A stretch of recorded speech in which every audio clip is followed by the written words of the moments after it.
أعوذ بالله من الشيطان الرجيم بسم الله الرحمن الرحيم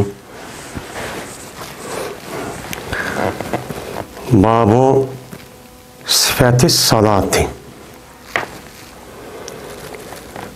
من bu namazniki sıfatınınki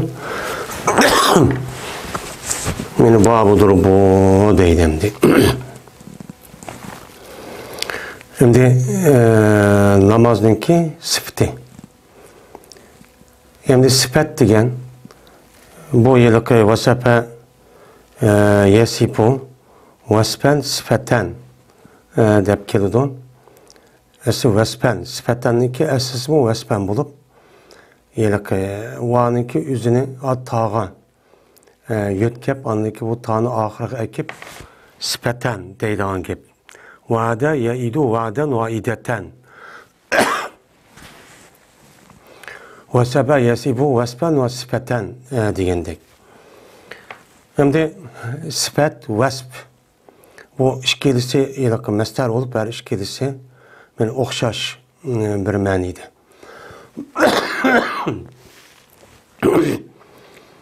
Şimdi sıfat degen o bir nesniki asli ait olan bolsa o nesniki sırt kenesini onun deyimiz onu sıfat deyimiz. Mesela ak, yeşil, iyigiz, pes, üç bucak, dört bucak, jirak, yakın diyebildik.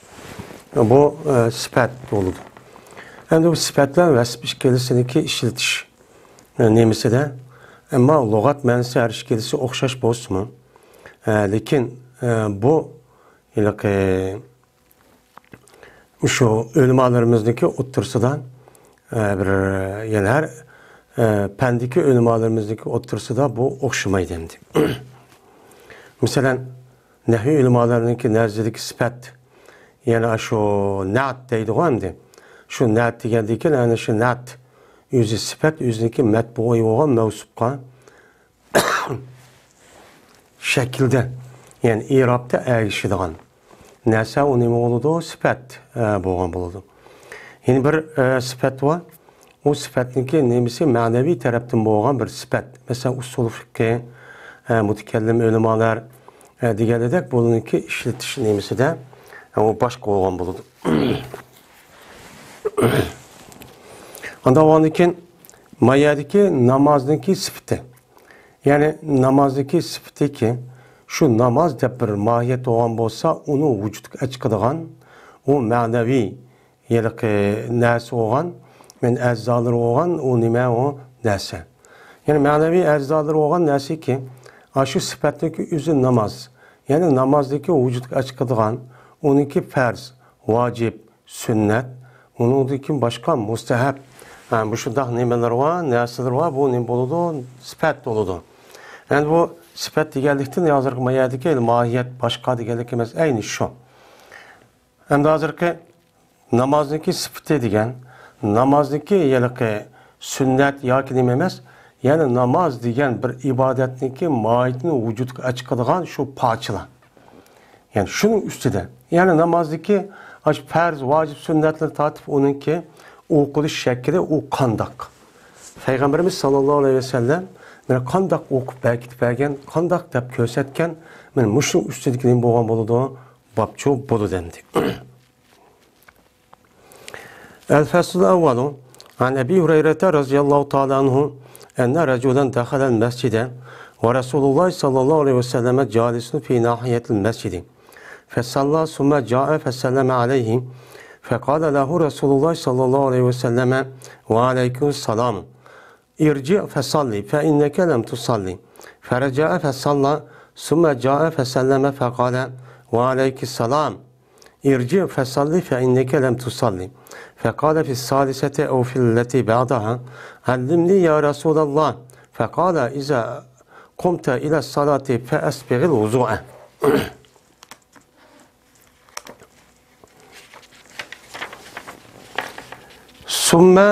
ثم استقبل القبلة فكبر ثم اقرأ بما تيسر معك من القرآن ثم اركع حتى تطمئن راكعا ثم ارفع حتى تستوي قائما Sümme escud hatta tetmeinne saciden. Sümme erfa hatta tetmeinne calisen. Sümme escud hatta tetmeinne saciden. Sümme erfa hatta tetmeinne calisen. Ve fi rivayetin sümme erfa hatta testaviye kaimen. Sümme efal zalike fi salatike kulliha. Muttefakun aleyh. Hem de namazdaki şu sifat nemiz kayga vaktin özüde namazdaki yalaki farz, vacib, mene sünnet, mene mustahaplar çoğu ba. Namazdaki işçide farzı var, taşındaki nemeleri var, farzı var. Taşındaki farzdaki üzü 6, işçideki farz deme 6. Onunki vacipler var. Farz degen şu namazdaki işçideki farz yoki taşındaki farzdaki üzüne bir narsani qilmagan bo'lsa, o namozni qaytadan o'qish kerak. Namozdagi vojib qismlar bo'lgan bo'lsa, o vojib qismlarniki o'zidan u odam namozni ichida qilolmay qolib qolgan bo'lsa, namoz tugab ketgan qadar, agar salom bergan qadar yodi kechgan bo'lsa, meni sahviy deydigan buni qiladi. Ammo namozdagi ichidagi sunnat, mustahaplarni o odam qilolmay tortib qolgan bo'lsa, u chanlik o'zida uniki ichida hech qanday bir qilishniki bir şekli yok. Şunu okup tamamlaverdi, onu salam verip namazı çıkdı. Hem de bu yerde namazdaki işçideki farz var, taşındaki farz diyen muşu göz karışta, ölümalarımızdaki otursa da okşamagan göz karış var. Biz Hanefiyle ne deyimiz bu yıllık 6'da, yani bazı 7'de diyelim bu var. Bazıları işçide 6'da ya ki 7'de.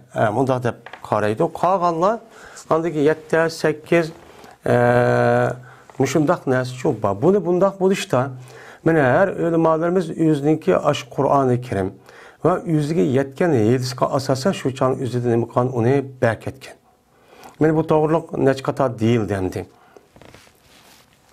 Her bir alımı yetken yedisindeki şu yedis boyunca emel çok kılan. Mesela Medine'de yaşayan ölüma yani alim Enes ibn Malik. Mesela Kufa'da, Irak'ta yaşayan İmam Ezzem, şunu da İmam Şafii ve onun başka şu Şam diyarında yaşayan yani bu nime İmam Ahmet Katarlık nime alimler. Yani sahabındaki üzümü Osman Ömer radıyallahu ta'ala zamanındayken bula dinni takitimizde baş etrafıga hem yegiçi dini örgütümüzde ketken, mağan. Mağandayken ola bazıları Irak'ta doğan, bazıları Şam'da doğan, bazıları Palestin'de doğan, bazıları Mısır'da doğan, bazıları şu Mekke'de ya ki Medine'de şu kıp kalgan. Anda o andayken şu sahabındaki üzü Peygamberimiz sallallahu aleyhi ve sellem'den köygen anılganını şu yerdeki kişilerge şu dedigen, öğretken. Andayken o yerde şu olgan alim boğandayken ben o yerdeki alimler şu yetken yedis kasasen bunu şu bekitken. Hem de bu fukaha ulemalarımızdaki üzü yani bir göz kardeşliğindeki üzü de 7. Yeni bir göz kardeşliğinde 12 dep atıldı. Nahit meşhur alimler bu fukaha alimlerindeki üzü. Şunun içinde keyinki devrindeki üzü de 4 imam çok hep kalgan. Yani kalganlar asas yani munkariz olup bu tügep şu üzündeki devirde belki yerine meşhur olup o adamı erkşidiğen adamlar şundak yani mezhebige qaraydigan müşta adamlar cihosmu keyinki davrning üzüde ola asas jihat munqarizib tugab undan keyin 4 mezhep asasçı bardı ekan. Bu 4 mezhepning bardık kelishi hech qanday vaqtning o'zida Qur'on hadisniki ustiga kelib ayrim bir mezhep emas. Bular Qur'on hadisini asas qilib mana hozir o'qiymiz. Shu o'qamish hadisi qarab baqila biz. Mesela biz aldığı dersimizde ezanını okuduk. Kitab-ül Ezan ve Ta'zin, Ta'khirut Ta'zin Ezan deb. Şu ezandaki üzerine 5 vaqt namazdaki üzüde her katım okuydu. Tekbir mi şundak. Ama kadınlar rivayet sahabildin bir-birisiga nima qilmaydi. O asas jihatdan o'qishishi mi? Yani ma'lum darajada o'qishimaydi. O'qishmagandagi shunga bizniki Hanefi mazhabda mana azonni qandaq ikkidan o'qigan bo'lsak, takbirni ikkidan o'qiymiz. Qolganlari birdan o'qiydi. Mana mushundan bor. Undan boshqa namozni degan ana kech kunduz mana 5 vaqt o'qiydi. Undan boshqa sunnatlar bor. Namozniki sunnat namozlar ham nafla tahajjud. Mana Allohga yaqin eng yaxshi birinchi ibodat namoz o'qigandagi shundoq o'qiydi, sahobanim o'qidi, tabiim o'qidi, tabiiy tabiin shundoq o'qiydi, shundoq turib qilgan. Ammo bu sahobaning qilgan bu rivoyatniki o'zi qanday bo'ladi ana meni tövanda hozir namozniki ichki yilqi sifat shakldagi bo'lgan qiyomda qandoqdi, sajdada qandoq qildi, qo'lini qandoq ko'rtirdi, omini qandoq deydi deganidek mushundoq har xil o'xshamaydigan, o'xshamas zid emas. Yani her xil bir azraq o'xshamaydigan mushundoq nima bor, rivoyat bor. Bu hayron qolarlik ish. Bo'lmasa kunda o'qilayotgan narsa bo'lgandan keyin hammasi o'xshash bo'lishi kerak. Lekin Payg'ambarimiz sallallohu alayhi vasallam yani u payg'ambar bo'lishda hozir biz kichik chaqdan tortib o'qib bunday odatlanib kelgandan keyin u davrniki o'zida sahobaning davrining o'zida 40-50 yosh, 60-70 yosh hattoki kichik yani 10-15 yosh bolalar tek uni oldida hech nima o'qimagan odamlar bu. O'qimagandan keyin kichik bolani o'rgatganda bu diniy ahkomniki masalasi bir ulguchi bo'lgan ish emas. Bu tadrijiy taraqqiyot uchun o'zgarib bir davrsal u adam ko'ndirib ya'niki yeni bir baldak ko'tarilgan. Undan keyin u yeni bir baldak ko'tarilish orqali oxirida anidan keyin takamul mukammal uchun bo'lgan. Şoň el-yawma akmaltu lakum dinakum degan oyatning tushishi Payg'ambarimiz sallallohu alayhi vasallamning vafot bo'lishining bir qancha muddat oldi shu. Shu jahdida anidan ulamolarimiz şoň bu yerdagi ahkam masalaniki o'zida ba'zi tarafdan mushundoq to'rt mazhabniki bo'lishining sababi shu. Bu to'rt mazhabniki bo'lishi bu ahkam masalasining o'zida hammasi hidoyatning ustida deydi. Har bir bir-birisining xatoning ustida shu emas. Bu niki o'zi tafriq emas. Bu büyümüş emas. Bu bir rahmet. Bu bir rahmet ki neymiş kan? Ahkam meselesindeki üzerinde hemmisi itikatta bir xil olgan bolsa, o uçağındaki üzerinde bu yer şarjı yaşavatkan her xil ilkim, her xil iklim ve rayon ve muhitte yaşavatkan birdem soğuk, birdem issiq, birdem o yerde birdem tağda, birdem bağda, birdem çarvuçi, birdem şehrniki içide, birdem diyhan aşta yaşavatkan insanlık olgandıkken şununki aşı yaşavatkan muhitke layık olgan bir xil ahkamını uyagıcı yetip bereklik hemdi. Şunu tallaydıgan gep. Anda olgandıkken hemmisi okşaş olsun dıvağın bolsa uçan özüde onunki yaşavatkan bir millet örpa adıtı var, hem muhiti var, hem onunki aşı kivatkan nemi var. Bunu ne mükemmeydi andaki tabiat nimesi için maskemmeydi. Şu an bu ahkam meselesinin özüde muşundak boğalığının özü ihtilafı ümmeti rahmetun diyende Peygamber sallallahu ki meni bu edis meli nimbosuma bu onun çok doğru kelgen. Ama itikadi mezhebindeki özüde hem mesela ehl-i sünnet vel cemaat. Yani itikatta yıldızı bir. Ama yıldız bir yani bu derahniki ama onunki şahçıları işte çok şahça. Uçanı tötçon şahçı olgandaki bu şahçının içinde her xil yupurmak şunda cıqvan. Anda o yupurmak qançaki cıq olsa, şah şunda cıq olsa yaxşı olur dene. Çoğun. Bunu oştimiz, uçan özüde bu her güz ixtilaf boğan emez. Bu mezhep dese bazı adamlar oxumay. Bu ayrım bir nersi şeyde, yedisini ayrım bir nersi, undaq emez. Yedisiniki işçini tədqiq edip şu arkalık ahkam meselindeki özüde oturup koygan kiçikine bir özgür meselindeki yani okşaması sebebiden barlık gelgen bir xil nemi o iş o. O başka nersi emez. Mezhep itikat kıldık, mezhep ergeçtik diyenliğindeki üzü bu her güz Kur'an hadisine ergeçmedik diyen gepiniz. Kur'an hadisindeki umum mezmunga yani cuğlap ekbergen aldığımız ki yani aşkı nemi kılıdı okşaydı bu ahkam meselesi. Yani şunu da diyen gep bu. Birinci fasıl. Ebu Hureyre radıyallahu ta'ala'nın rivayet kılındığı şuna deyip ki cezmen bir adam kirdi, mescid çok kirdi. Yani mescid kirdi. Vaadol ki Peygamberimiz sallallahu aleyhi ve sellem oltuğucu idi, mescidindeki bir terbiyeci oturdu. Kirip bu adam andaki neme kıldı, namaz okudu. Yani tahiyyatlı mescid şeydi o karançada. Andaki namaz okup oğandakin keldi bu adam. Salam verdi bu adam Peygamberimiz sallallahu aleyhi ve sellem'e salam çok verdi. Esselamu aleyküm de. Hundikin o adamga Peygamberimiz sallallahu aleyhi ve sellem dedi ki ve aleykesselam dedi. Ve aleyküm desek mi boludu? Ve aleyküm deyimiz hem de biz. Ama onda demeyi ve aleyke dep 12 kap. Yani mufret keltiriş arkalık onda desek mi çok boludu. Dep sanma Allah'ın nimesi olsun, salamı olsun dep İrci fesalli qayt joyinga o namazchi o'qi. Qaytib unidikin aşağıda ayatni o'qigan namozingni ya'ni qaytilabchi o'qigin. Chunki sen nima qilmading? Namoz o'qigandakchi ish qilmading. Ya'ni namoz o'qimading. Mesela Arapça qilsak, namoz o'qimading dedi. Endi bu hadis muhim. Endi bu odam kirgan vaqtning o'zida qandoq o'qidi namozni. Endi agar u namozning o'zi sen namoz o'qimading degan bo'lsa, o'chang o'zida mana namozning o'zi asli buluqliq. Endi bu yerda namoz o'qigandakchi bo'lmading. Ya'ni kamil mukammal namoz o'qimading degan gap. Agar namoz bo'lmaydigan ish bo'lgan bo'lsa, bu qat'iy namoz bo'lmadi sen.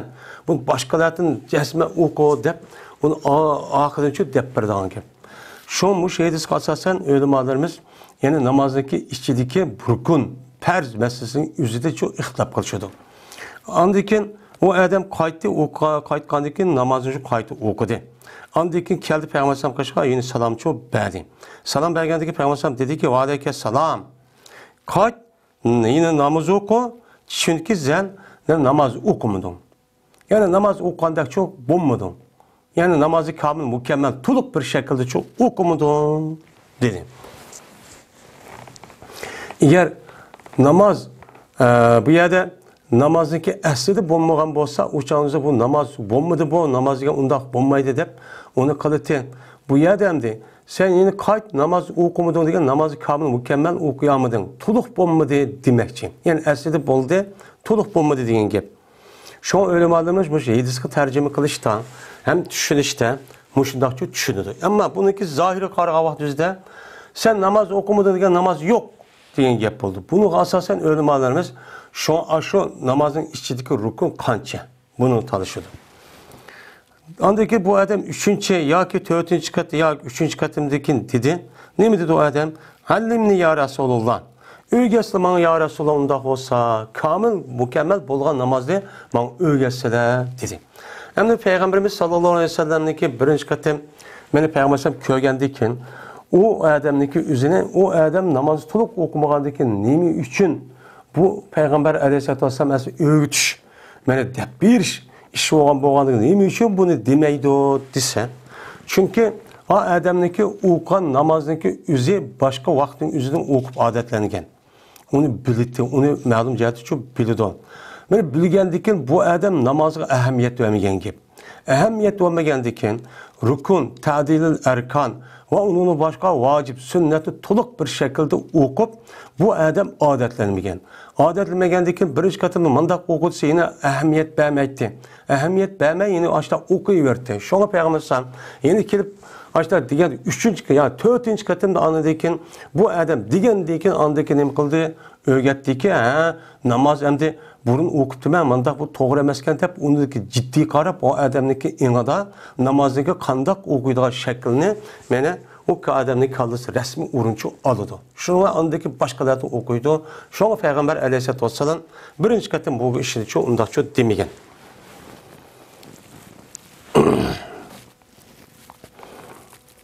Degandikin dedi Peygamberimiz sallallahu aleyhi ve sellem qachonki sen namozga tursan, pes tahoratni şu kamil mükemmel al. Benim işarada eğer bu yerde Peygamberimiz bu yerde öğütüşte benim namazın aç bulmağa yerini emez namazdaki umumi to'liq bo'lgan tarif bo'lgan hammani tartibchi öğüt oladi. Bu misal tahorat pok nima tahorat to'liq iliqlik bu adam olgan gap olgan nima shu yerda tahorat gapini qilishi meni tahorat muhim bo'lgandagi shart bo'lgandagi shu gapni shu deyotdi. Tahoratni olgan vaqtda kamil mukammal olasan. Anladıyken kıble aldığını kılırsan. Bu mesela kıble aldığını kılıqlıq adamniki üzün. Ve ondakin tekbir etsen. Onu tekbir şu etiqliq o adam Allahu Ekber'de. Anladıyken okuysan. Anda bir nimesindeki asan buldu o neyse sen bilen. Kur'an'dın. Kur'an'dın sen bilen asan boğan nesini şu okuysan. Dedi. Benim müşahidis muhim. Ve onun da başka Kur'an-ı Kerim'deki diyen ayet asasen Fakra'un ma teyassara minel Kur'an diyen ayet asasen bizdeki müşo yani fi mezhepte kıraatniki üze nime mutlak kıraat perzdeydi. Mayli elhamda olamdı, mayli bir sörniki bir olamdı, iş qilib mutlaq bir Qur'onda bir oyat, ya'ni bir qancha oyatniki o'qishning o'zi u farz.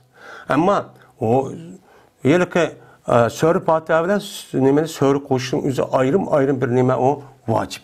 Chunki bu yerda deydi, sen bilan Qur'onda bo'lgan narsa nima oson bo'lsa o'qi dedi. Shuni farz ado topadi bu yerda. Farz ado topadi. Anladığı sen ruku qil. Ruku qilgandan keyin men ruku qil. Hattoki aram og'aysan ruku qilgan holatda. Ruku qilgan vaqtning o'zida beshing mudaq qilmay, ya'ni mutmain degan qalbingda va jismingda rasmiy rohatli men ruku qildim degandek mundaq bir holatda qilsan. Buni qilsan deydi.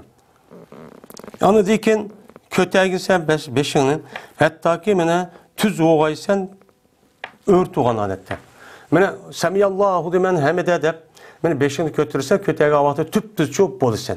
Tüp düz olup beşin tüz boğu için bundak neme kılmayın, undak kılmaysan. Anladaki seydi kılırsan, anladaki hatta ki mene aram ağaysan, mutmain boğaysan, seydi kan adette. Yani seydi kadek resmi bulup rahatlanıp, mene aldırmay, muşta seydi kılırsan ki beşini aş, tük boğu için undak. Yani toğunu gidip undak çok kılmaysan. Anladığı için beşini götürsen, yine o seydedin. Hatta ki mene aram ağaysan, mutmain boğaysan oltuğun alette. Yani resmime oltuğum diyendek müştabir alette bulursan. Şuna beşini seydi götürüp popla işkin seydi mundakla kılkınmay. Mene aram huda yani ben oltuğum diyendek müştabir şekilde oltursan. Anladığı için seydi kılırsan, hatta ki yine seydi mi, mutmain olursan, seydi kanalette. Seydi kanalette ben seydi kıldım, digidek, ben aşı şekilde çok kılırsan. Anladığı ki beşini götürsen, hatta ki bana mutmain olursan, oltuğu kanalette ki, yani azrak nimkatsa bu yerde oturuvatsan deydi. Hem de, yeni bir ravayetten, anladığı ki beşini götürsen, hatta ki, tüz oğaysa kayın bu kanalette, bana işki seydinin ki ağırlıqda, ben muştak çok kılırsan, değil. Anladığı ki kılırsan muş işini seninki namazlarının ki hem mesela muş işini çok kılırsan değil. Çünkü namaz 4 rekatta olsun, 3 rekatta olsun, 2 rekatta olsun baştaki namazdaki şekilde ne kılıdır rekatındaki şekli okşaydı. Şu an bir rekatını öygünü varsa kalğanı hemimiz neme asan. Hem de ulemalarımız müşaheden namazdaki içindeki rukun neme?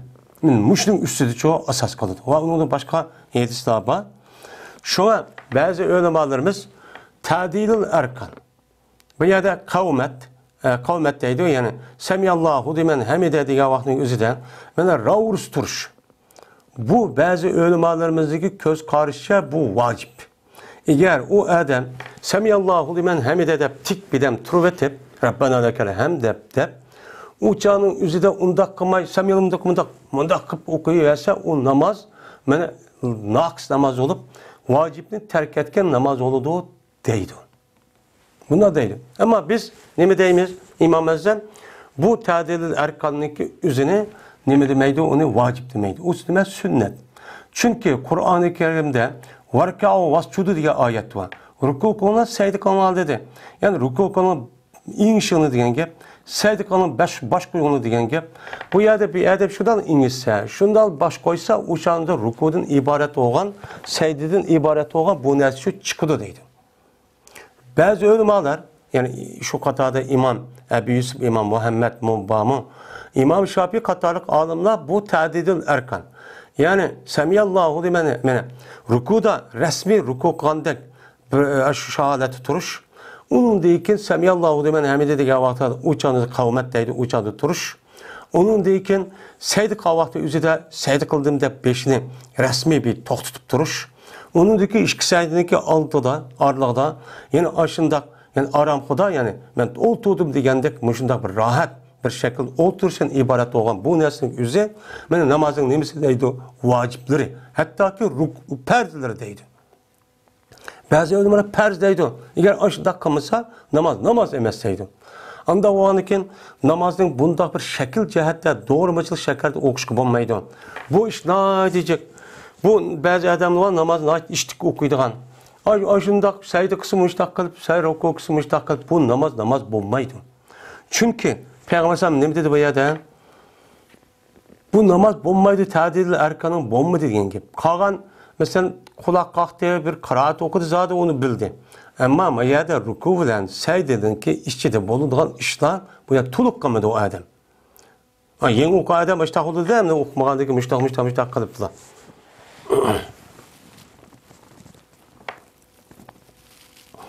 Şuna şu rukunun içinde okuyduğun Subhane Rabbiyal A'la, ne Subhane Rabbiyal Azim. Ve ondan başka secdede okuyduğun Subhane Rabbiyal A'la'nın közü sünnetteydi. Çünkü bir yok. Man okuysa diyen şu yok.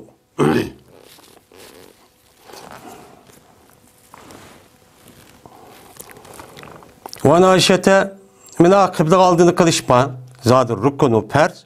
Tekbir etsen o tekbirler zaten kirimiz. Kıraat o ba.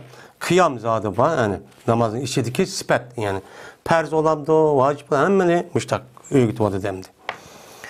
Ve Ayşe radıyallahu ta'ala anha kâlet kâne Resulullah sallallahu aleyhi ve selleme yestebteyi salate bit tekbiri.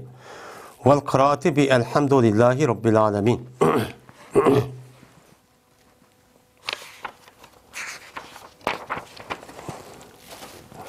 وكان إذا ركع لم يشخص رأسه ولم يصوبه ولكن بين ذلك وكان إذا رفع رأسه من الركوع لم يسجد حتى يستوي قائما وكان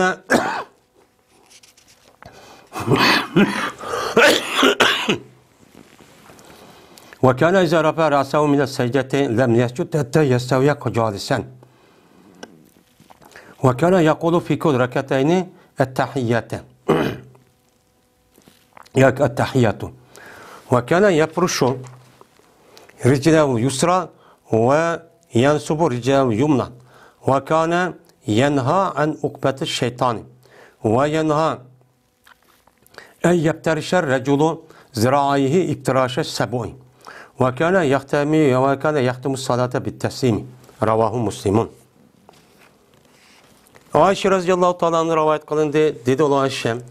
Berti Peygamberimiz sallallahu aleyhi ve sellem başlaydı namaz ne? Yani tekbir bilen. Yani tekbir tahrimi ki yani Allahu Ekber dişilen nime kıldı başlaydı. Ve o kişini elhamdülillahi rabbil alemin ne o kişilen nime kıldı başlaydı deydi. Ama ya da tekbir bilen başlaydı o tügüdü. Andikin elhamdülillahi rabbil alemin başlaydı diyendikin. Bu yerde elhamdülillahi rabbil alemin sahirda elhamdülillahi rabbil alemin'deki yüzünü okuydu. Onu başkası okumaydı diyen gap çıkıyor. Lakin örf adette elhamdülillahi rabbil alemin'i oku diyen ya ki kulvallahu ahadini oku diyen aşında bir adet olsa yani Sure Fatiha'ni ya ki Sure İhlas'ı oku dediğin adet çok var. Yani bu yerde yani elhamdülillahi rabbil alemin'i okuydu diyen gap yani Sure Fatiha'nı nime kıldı okuydu. Yani 7 ayetin ibaret olan bunu nime kıldı okuydu değil. Bu yerde tekbir okup tekbir deyinken mesela istiftah Subhanakallahümme ya ki Bismillah a'uzu diyen bu yok. Çünkü bu namazın nemisi o sünnetleri.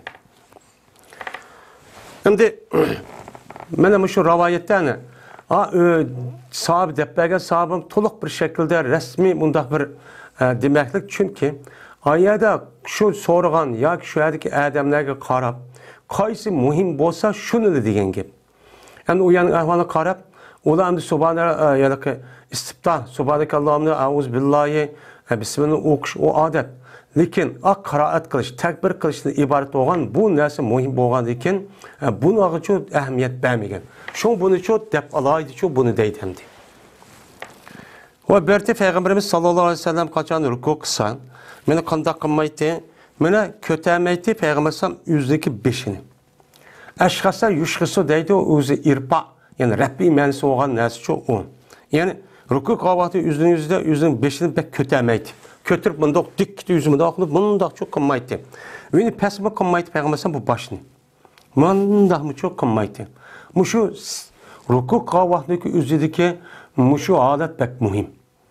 Bu yerde başını ruku kıldım deyip yüzü bundak kıldıgan ya ki yüzü bundak dümüz durup beşini bundak kıldıgan iş çok bulmaydı. Muşu beşiniki neymiş söylen dümüzü tüp düz olup aç söngesin neymiş turuk şekilde şu Rusça buluş gerek. Bazı adamlar tövgidek ruku kılınsa mundaq qilib dümbisini yoki chiqarib oladigan bu obdan çok emas. Va lekin shuningki o'tirish qildi. Pek egizim emas, pek basma emas, çok qildi. Endi bu yerda savvaba yusavvifi deydi. Men tasvib degan gapniki o'zi bu yerda habs, ya'ni pas degan ma'noda keladi. Va bu yerda Payg'ambarimiz sallallohu alayhi vasallam qachonki ko'tarsa o'zining beshini rukudan beshini ko'tarsa sayd qilmaydi Payg'ambar hattoki mana istavo qildi. Ya'ni tüp-tüz olutda o'rtug'an holatda. Ya'ni tüp-tüz olutda o'rtug'an, o'rtiribdi degan holatda tüp-tüz ama adam o'rtiribdi degandek mushtaqcha o'rtcho turibdi. Va berti bu Payg'ambar qachonki o'zining beshini saydidan ko'tarsa, sayd qilmaydi hattoki mana tüz bo'ldi o Payg'ambar o'ltirgan holatda. Men o'ltirgan holat tüz bo'ldi, o holati o'ltiribdi degan holat bo'ldi. Ha, adam o'ltiribdi degandek. O adam ikki saydın ardıqda şundaq olturub, mundaq qilib bolsa o'ltirgan bo'lmaydi. O'ltirgan bo'lmaydi. Va deydi Payg'ambar her ikki rakatda nima deydi? At-tahiyyatu deydi.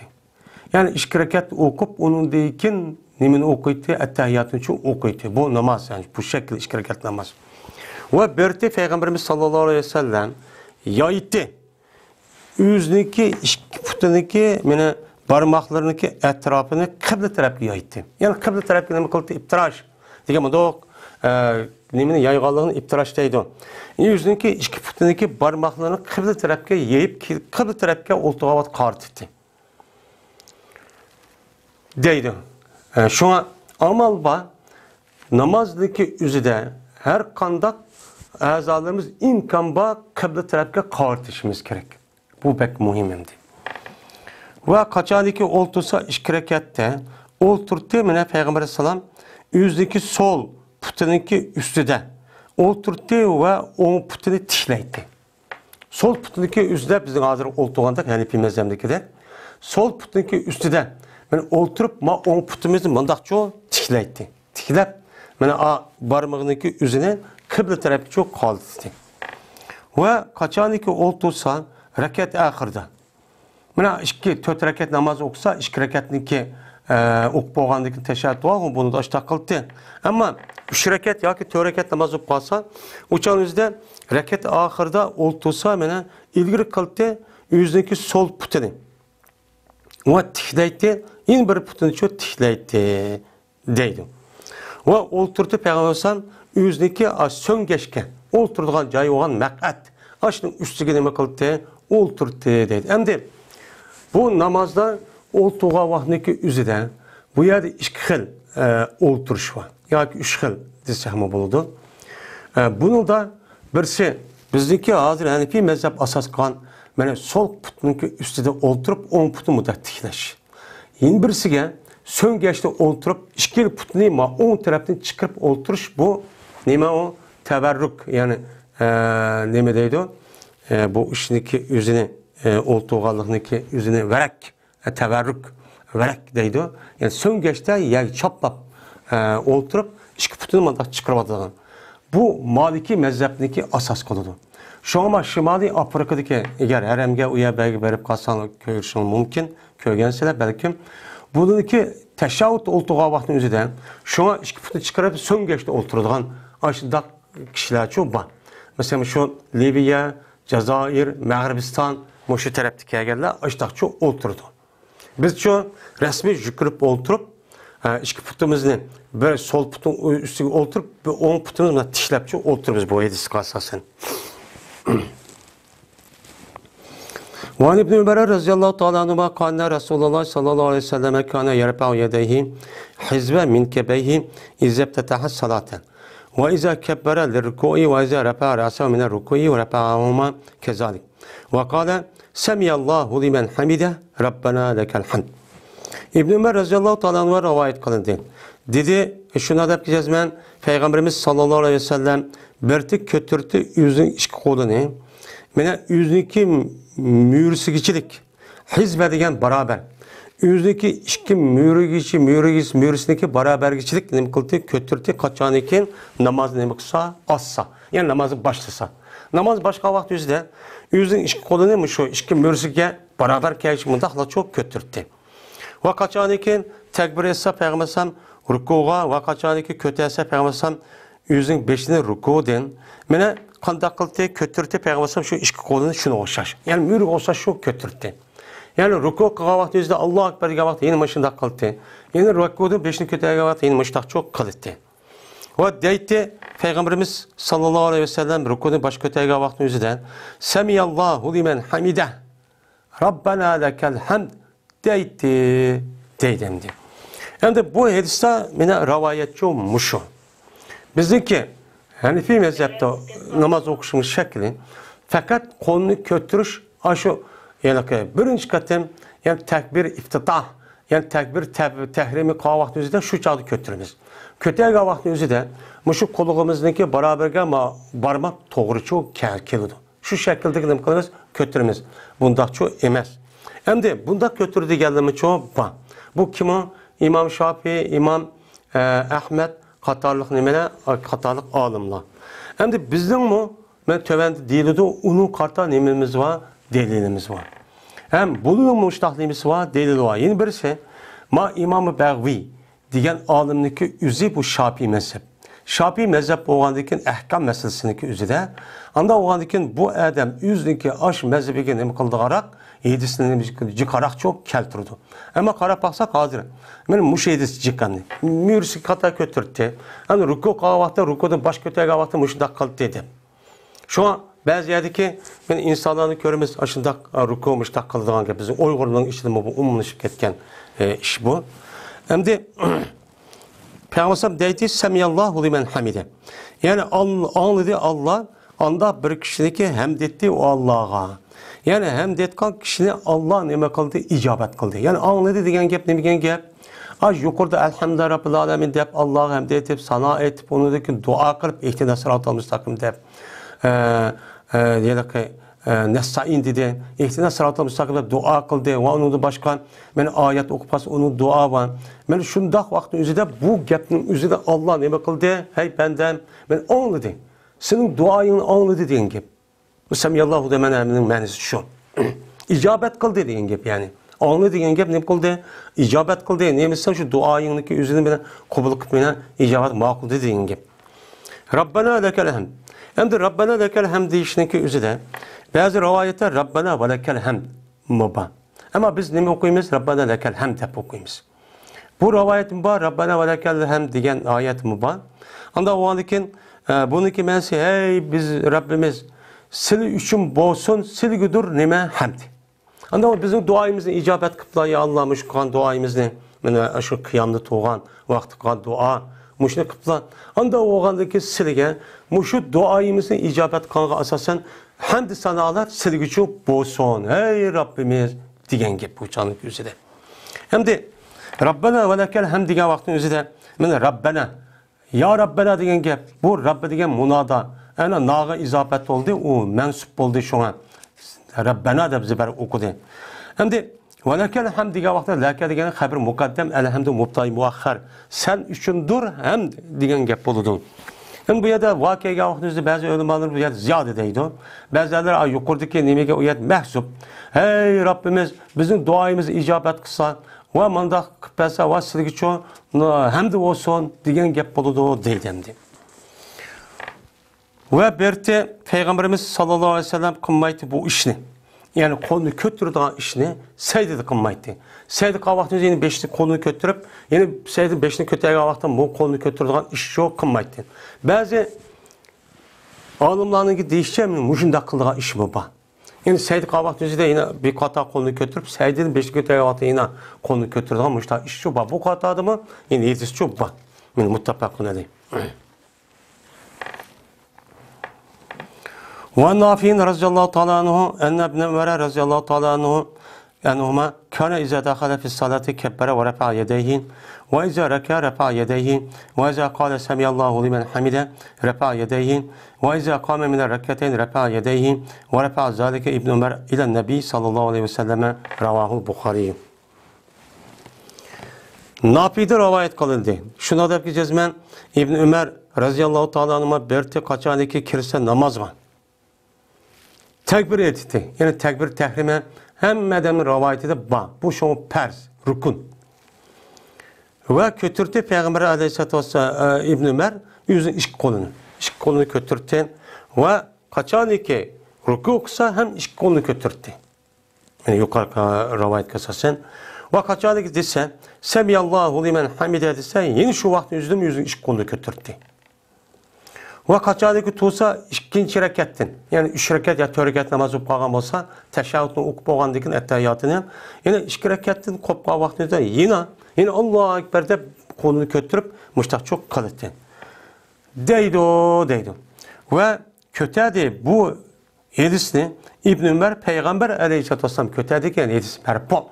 Men Peygamber sen müştak çok kalıttı degan Peygamber sen dedi. Peygamber sen kıldı degan gap bu mening sözüm emas degan gap. Ve Malik ibn Huwayris radıyallahu ta'ala anhu kâle Kana Resulullah sallallahu aleyhi ve sellem izâ kebbere refa'a yedeyhi hatta yuhaziye bihima uzneyhi ve izâ refa'a ra'sahu minel ruku'i fekâle semiyallahu limen hamide fe'ala misler zâlike ve fî rivayetin hatta yuhaziye bihima purva uzneyhi muttefakun aleyh. Malik ibn Huwayris radıyallahu ta'ala anhu rivayet kılındı. Dedi oğlum Malik Berti Peygamberimiz sallallahu aleyhi ve sellem kaçanı ki tekbir essa beni kötürtü bu Peygambersem yüzün iş kolunu hatta ki beraber kıldı Peygambersem şu iş kolunu yüzün iş kuluk kamını. Kulluka beraber kıldı. Mındak emez, mındak çok kıldı. Yani hedefi mezcemdeki. Ve kaçanı ki kötürtü Peygambersem yüzün beşini rukudun deyti. Nimi deyti? Semiyallahu limen deyti deydi. Yani konu kötürtü gibi gap yok maydista. Beni kıldı Peygambersem muşini okşili çoğu yeni şundak çok kaliteye deydendi. Ne? Kalite semiyallahu limen hamide deytik kalite Peygambersem şunu okşini kalite. Yani ki beşini kolunu götür işini çok kalite diyen rivayet. Böyle yeni bir rivayet hatta ki beraber kalite Peygamberimiz sallallahu aleyhi ve sellem şu iş kolunu yüzündeki iş kulağındaki şahçılara. Şahçılar neyme? Per'i deydik ya biraz per'i üstte. Yani kulağını müşagen. Yani kulağındaki müşahedeki yüzü per'i oldu. Yani müşahedecilik kötürtü deydendi. Muttefakun aleyh. Ve anhu ennehu ra'en nebiyye sallallahu aleyhi ve selleme yusalli feyza kana fi vitrin min salatihi lem yenhes hatta yestaviye kaiden. Ravahul Bukhari. Ve yine Malik ibn Huwayris radıyallahu ta'ala anhu rivayet kılındı şuna da bizezmen. Bu Malik köyde Peygamberimiz sallallahu aleyhi ve sellem'ni namaz okuydu. Pes kaçanı ki bolsa Peygamberimiz sallallahu aleyhi ve sellem tağdı bolsa üzün namaz edin. Yani üzündeki namaz edin mesela 2 rekat ya ki 4 rekat 5 rekat namaz olgan bolsa mene tağ rekat kavu 1 rekat 3 rekat bu endi. Mene müşahede olsa üzün namaz edin. Tuğmayti Peygamber aleyhisselatü vesselam hatta ki turti Peygamber sallam yani tüzerek turti oltuğan alette. Mene birinci rekatını okuduk ya. Birinci rekatı okup olgandikin ikinci katım iki secde kılıp olgandikin andaki ikinci rekat kopumuz. Benim muşu gapni deydi. Şu kopka vaktimizde sel bir olturup etip andaki ikinci rekatke neme kılıp koptu. Mene 4 rekat namaz olgan bolsa, men 3. rekatta muşundak men bir olturup etip iki secde kılıp olgandikin andaki 4. rekatke neme kılıp koptu deydimdi. Yani bu nime o? Bizdeki Hanefi mezhepte men bu birinci rekatni aş iki secdeni kılıp olgandikin ikinci rekat kopmakçı olsak biz putumuzni resmi muşu iki neminin üstü kadap durup andaki olturuş yok. Olturmayla Allahu Ekber deyip ikinci rekatki çok kopumuz. Ama bazı rivayetlerde müştak cübba şu an İmam Şafii katarlık adımla men müşahedesini tutup men kanda ikinci rekat kopma vaktinde azdak bir olturup etip andaki ikinci rekat kopadan iş var.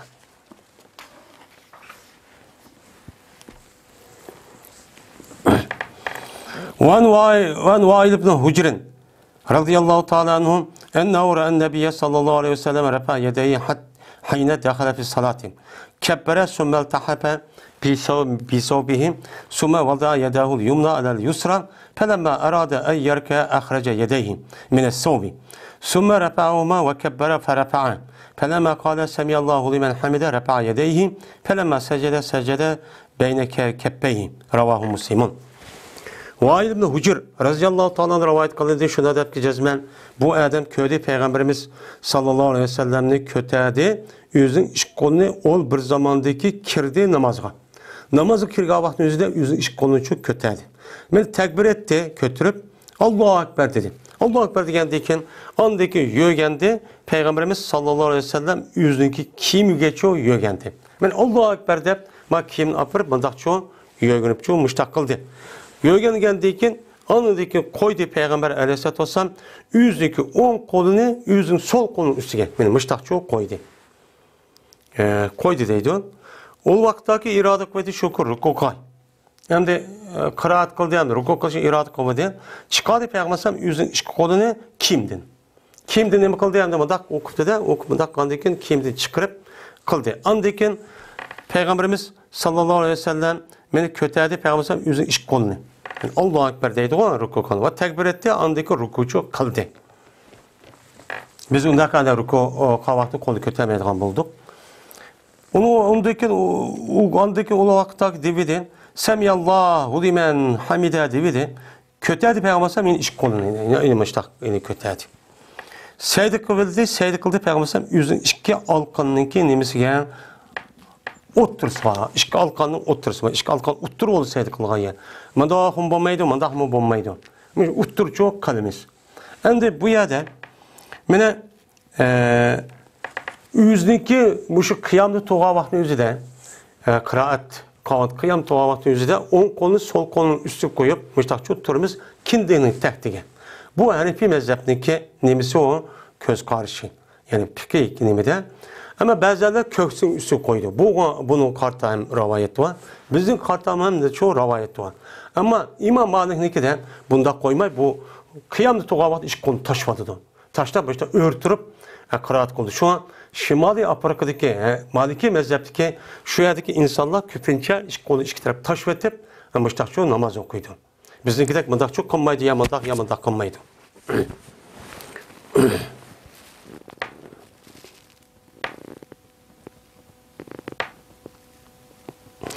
Hem de Seyyid Kavat'ın yüzüden iki kolumuzun ki müşahede kan dakkan bolsak Seyyid'le müşahedemiz okşaş oldu. Şey kılımız. Bazıları şu yıllıkın imkanatı söyledi, o kılmadak Seyyid kıldığı şu an mı yarmadak kılıp mesela Maliki mezhebindeki nimide köygen bolsak umma bu rivayet bağımdı. Ve Sa'd bin Sa'd radıyallahu ta'ala anhu kâle kânen nâsu yu'merûne eyyazâr reculul yedel yumna ele zira'il yusra fis salati. Ravahul Bukhari. Sa'd bin Sa'd radıyallahu ta'ala anhu rivayet kılındı. Dedi o Sa'd berti peygamberimiz berti adamlar buyuruldu. Yani buyuruldu degende kim buyuruldu o çağda peygambersem. Ve buyuruldu adamlarını şu koygan kişi 10 kolunu yüzdeki sol kolununki üstüge namazda. Yani mındak taşlap tomay. Mındak çoğu turuşunu ne kıldı? Onu çoğu buyurdu. İşte kalınla deydi. Yani İmam Malik'e de mındak taşvetip emez. Ve Nebi Hureyre'te radıyallahu ta'ala anhu kâlen Kana Resulullah sallallahu aleyhi ve selleme izâ kâme ile salati yukebbiru hîne yakun. Sümme yukebbiru hîne yerkâun. Sümme yakulu Semiyallahu limen hamide. Hîne yerpa'u sulbehu minne rekati. Sümme yakulu ve kaimun Rabbena lekel hamd. Sümme yukebbiru hîne yehvi. Sümme yukebbiru hîne yerpa'u rasahu. Sümme yukebbiru hîne yescudu. Sümme yukebbiru hîne yerpa'u rasahu. Sümme yap'alu zâlike fi salati kulliha. Hatta yakdiyaha ve yukebbiru hîne yakumu mine sinteyni ba'del culusi muttefakun aleyh. Ebu Hureyre radıyallahu ta'ala anhu rivayet kıldı. Ebu Hureyre berti peygamberimiz sallallahu aleyhi ve sellem kaçanlık tutsan namazı tutsan kanda kıldı tekbir etti ol bir zamandaki turdu. Turga vaxtımızda Allahu Ekber dep tekbir etti andayken yine andaki tekbir etti ol bir vaxt ruku kıldı. Ruku vaxtımızda min tekbir etti. Yani namazdaki üzde Allahu Ekber değişteki üzü ben ölümalarının değişçe bu perz. Bazıları deme vacip değilmiş. 7 çıkı olgan dikin. Andaki deydi, mene rükûnü baş kötüye vaxtınızda Semiyallahu limen hamide deydi. Ol bir vaqtdagi ko'tirdi o'ziniki mana sulbini rakatdan ruku qilishdan o'ziniki aşı badinni ya'ni dumbisni ko'targan vaqtida samiyallohu liman hamide deydi. Andaki deydi va o Peygamber va ki Peygamber o'rtoqchidi Rabbana lakal hamd deydi. Andaki tekbir etdi ol bir zaman pes oldu. Yani pes olgan vaqtda o'zida mana saydik pes olgan o'zida yani tekbir etdi. Andaki tekbir etdi ol bir zamandaki o'zining beshini ko'tirdi saytidin. Andaki yine saydik vaqtda o'zida yani tekbir etdi. Andaki yine tekbir etdi yine o'zining beshini saydini ko'targan vaqtda o'zida.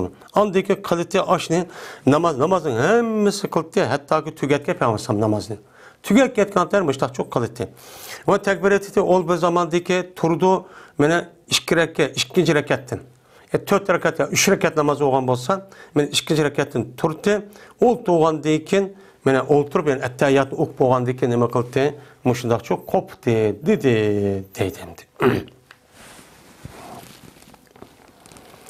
Ve Cabir'in radıyallahu ta'ala kâle Resulullah sallallahu aleyhi ve selleme efdalus salati tolul kunuti. Ravahu Müslim'in.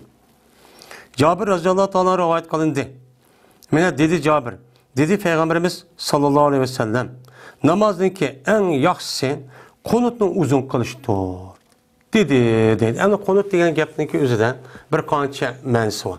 Mesela dua kıldı, örtüdü, degan dedik. Onda o andaki bu yerdeki o kunutniki ma'nosiniki özü bu nima? Qiyam.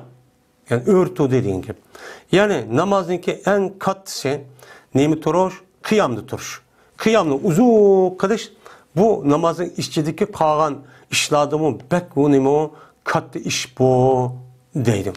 Bazı rivayette bana Peygamberimiz sallallahu aleyhi ve sellem'deki diyen rivayeti de bana neymi deppa bana bazı rivayetteki üzü de bana Seyd qavaqtın özü de bende Allah'a en yakın boğa vakit. Anda o an seyd uzun kılınlar diyen mezmunda neymi var? Yedisi var.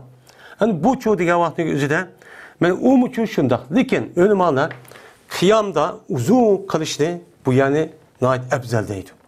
Nemişkan? Çünkü kıyamda nait uzun qavaqtın özü de kıraatını cik koludu. Kıraatını cik kıldı diyen gap Kur'an'ı cik okudu diyen gap. Zikirninki en yaxşı Kur'an'ı neyme kılış? Zikirnin en yaxşı neyme Kur'an. Kur'an'ı cik okandıki Allah'ın sözü okandıki bu yaxşı deyip bunu neyme kıldı? Tercih kıldı. El-Fesl Sani En Ebi Humeydin Saidi radıyallahu ta'ala anhu kâle Pi aşeretin min ashabin nebi sallallahu aleyhi ve selleme Ene uallimikum bi salati Resulullah sallallahu aleyhi ve selleme قالوا فعارس قال كان النبي صلى الله عليه وسلم إذا قام إلى الصلاة رفع يديه حتى يحاذي بهما من كبيه ثم يكبر ثم يقرأ ثم يكبر ويرفع يديه حتى يحاذي بهما من كبيه ثم يركع ويضع راحتيه على ركبتيه ثم يعتدل فلا يصبي رأسه ولا يقنع ولا يقنع ثم يرفع رأسه فيقول سمع الله لمن حمده ثم يرفع يديه حتى يحاذي بهما من كبيه معتدلا ثم يقول الله أكبر ثم يهوي إلى الأرض ساجدا فيحاذي يديه عن جنبيه ويفتح أصابع رجليه ثم يرفع رأسه ويسند رجله اليسرى فيقود عليهما ثم يعتدل حتى يرجع كل عظم في موضعه معتدلا ثم يسجد ثم يقول الله أكبر ويرفع ويسند رجله اليسرى فيقود عليها ثم يعتدل حتى يرجع كل عظم إلى موضعه ثم ينهض هذا ينهض ثم يصنع في الركعة الثانية مثل ذلك ثم إذا قام من الركعتين كبر ورفع يديه حتى يحاذي بهما من كبيه كما كبر عند ابتداء الصلاة ثم يصنع ذلك في بقية صلاته حتى إذا كانت السجدة التي فيها التسليم أخر رجله اليسرى وقعد متوركا على شقه الأيسر ثم سلم قالوا صدقت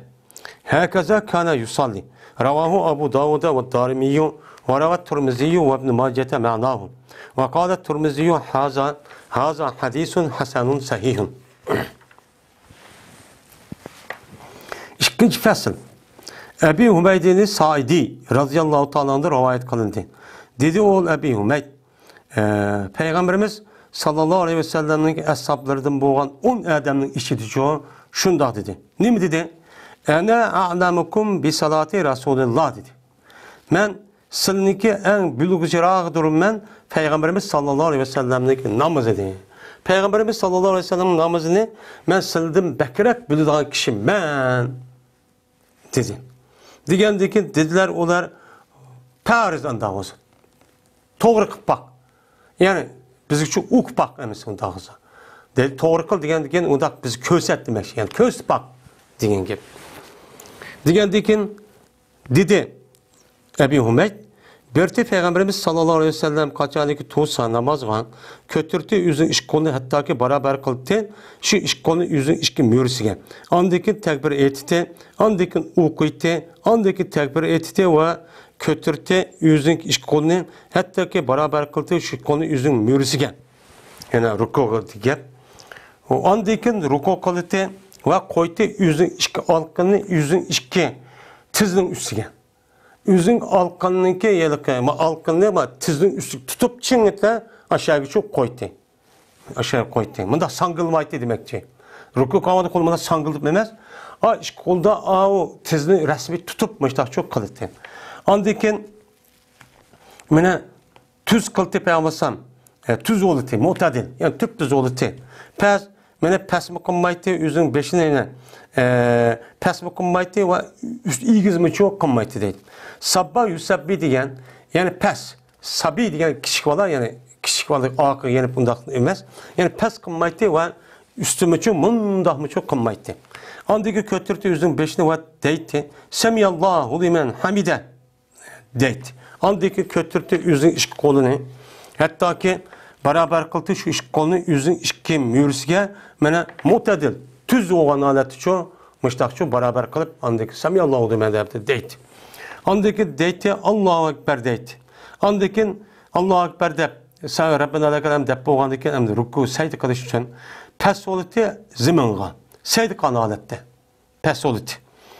Andaki seydi kılıp pes kavak kılıçtı peygambersem yüzün iş konu yüzün iş bekkadı. İş bekkanı şaplıvamay uçağını kanda kıldı kavak bekkandı mı da kavak kıldı. Ve açtı Peygamberimiz sallallahu aleyhi ve sellem yüzdeki iş putundaki parmaklarını çok açtı. Böyle seydi kavak yüzde parmaklarını mı da konumu da putunu koymaya yani putundaki iş putundaki parmaklarını içip teyep mı da çok turuttu. Andaki kötürtü Peygamberimiz yüzünün beşini ve kayriti aşağı iki sayının ağırlığından ve kayriti yüzündeki sol putunu onu dikin olturdu şu sol putundaki üstüne mi kıldı olturdu. Yani yüzün sol putunun üstüne olturdu. Andakin tüz oldu. Yani ikinci sayının ağırlığından hatta ki kayıtkayı her uskan yüzün ornuğa tüz olan alette.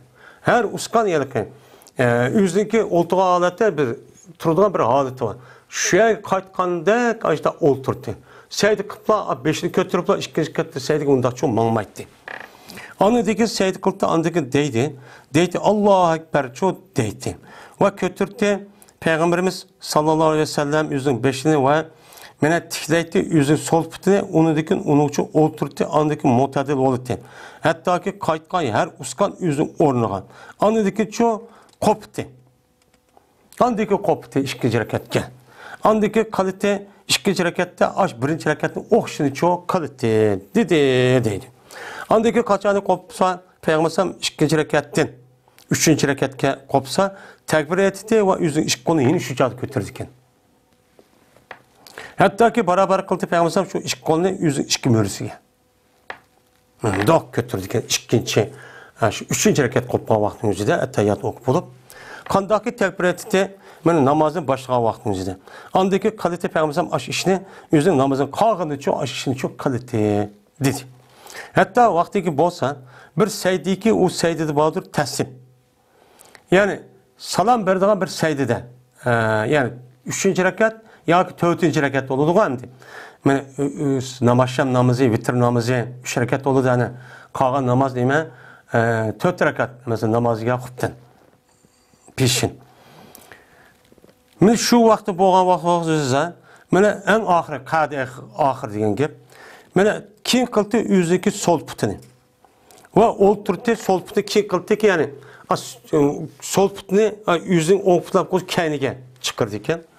Va o'ltirdi payg'ambar mutabarrik bo'lgan holatda, ya'ni o'zining so'ngichini mana zamin chaplagan holatda o'zining sol tarafisiga, o'zining sol tarafisiga o'ltirib so'ngichi varak deydi, varak degan shu so'ngachniki tiz bilan shu yo'tiniki orlig'idagi so'ngachdan yo'tining orlig'i, ya'ni go'shtni, ya'ni oshini varak deydi.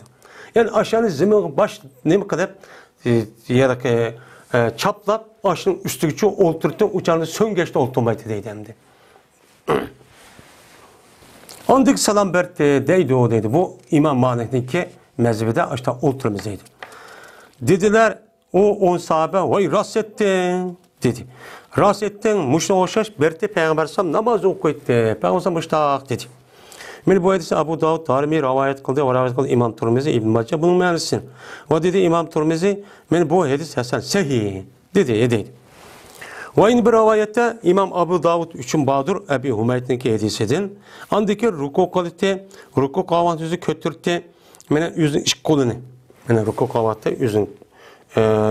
Andaki koyte yüzün iş kolunu, yüzünki andaki ruku kalite, onundaki koyte yüzün iş kolunu, yüzünki İki tizinin üstüge.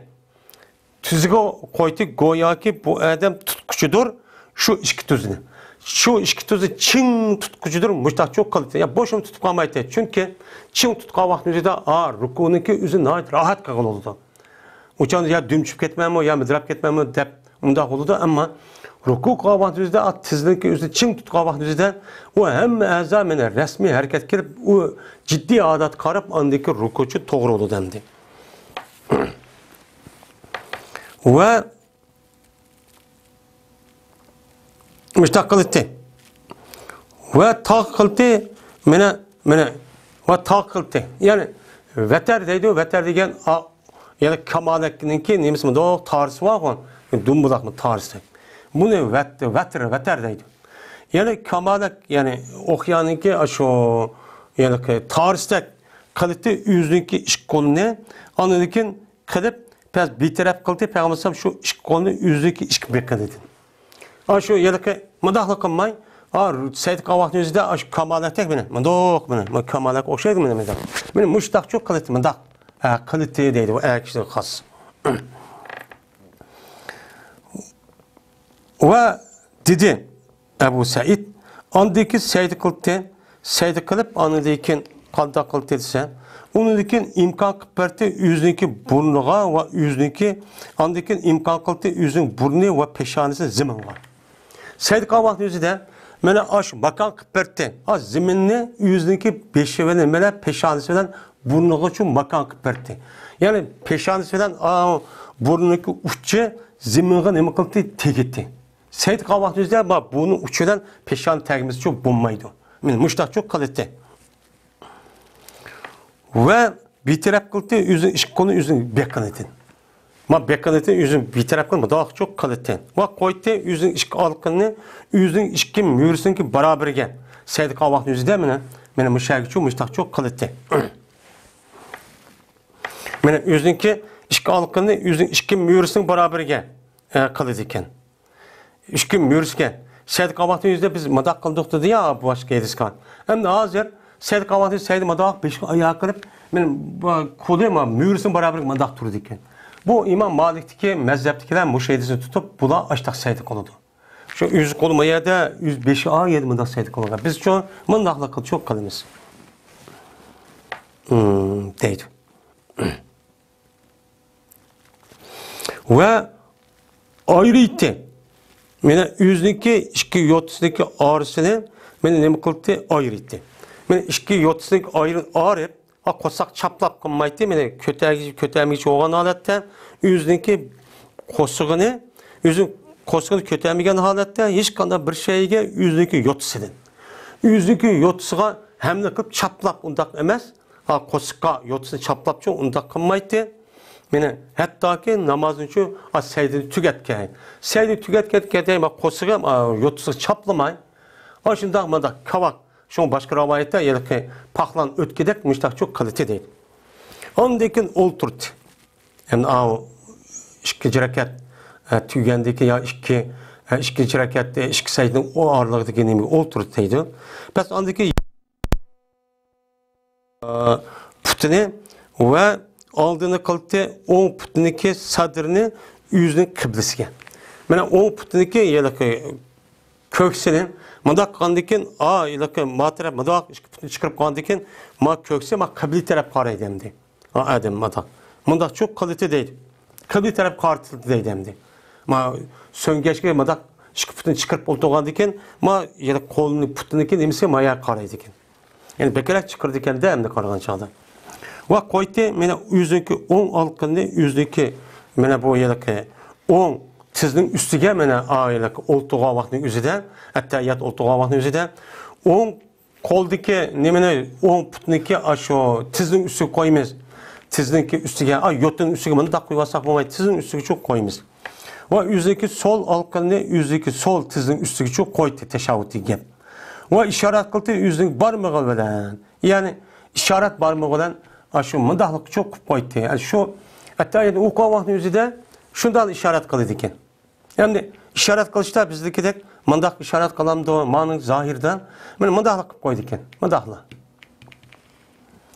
Va endi bir rivoyatda mana İmam Sadi uchun va qachonki o'ltirsa ikki rakatda men o'ltirdi.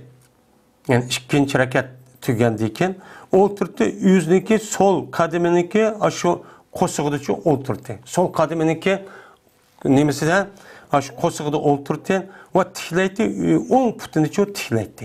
O'ng putini bizga tiklab, sol putini qo'sig'ida, men sol putini bog'lab deymizda, o'sha o'ltirdi. Va qachonki bo'lsa, 4-rakati bo'lsa, mana uchaning o'zida qanday qildi? Opirdi, yuzniki sol shu yo'ttisini ziminga opirdi, ziminga chaplaydi. Va chiqirdi, yuzi qadimini bir tarafdan chiqirdi deydi. Endi bu yerda o'ltirishda, shu tashahhud nemasi o'ltirishda bu ikki xil bo'ldi hozir. Biznikidek bir, yana birisi nima? Yana birisi İmam Maliknikidek ikki putni mushta chiqirib, sol yo'tining ustida o'ltirish.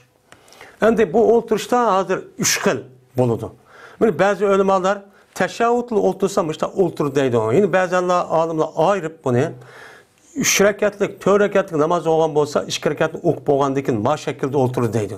Yani teberrük şekilde oturup ama kadı ahırda mene aşo biznikidek mene sol putun üstüne oturup o'ng putun tiklab müştak kalıdı deyden. 3 xil oturuş onu demdi.